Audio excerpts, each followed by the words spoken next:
Ayan, mapagpalang umaga po sa ating lahat, Team Kalingap. So, sino nga ba ito?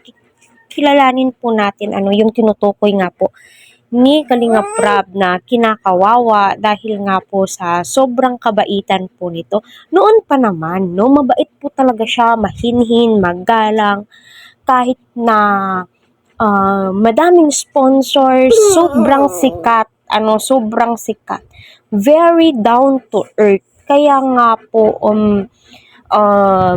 po minsan sa sobrang kabaitan po natin ay inaabuso tayo. Kung sa Bisaya pa ginayano-yano rata sa tao ba. Kaya di rin po pwedeng mabait na lang tayo palagi. Palagi na lang natin silang iniintindi. No. Ipakita din po natin yung bad side po natin. Kasi may mga tao po talagang aabusuhin yung kabaitan ng isang tao. 'Di ba? Di naman po porket mabait ka, di mo na ipapakita yung bad sides mo. No.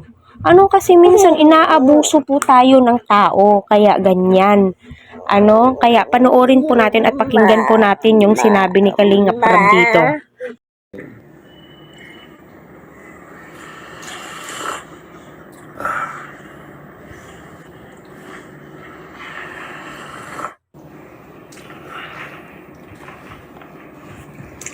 Ayan.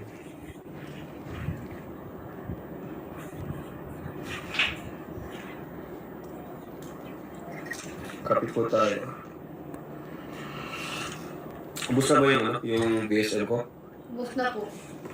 Sa akin, masarap yung BSL.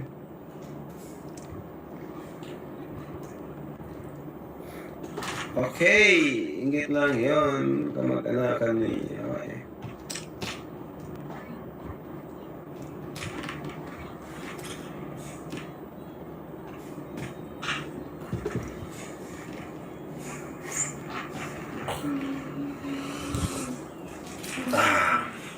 Marunong talaga ang Diyos, hindi ikaw ang gaganti sa kanila, kundi ibang tao ang nanti para sa iyo.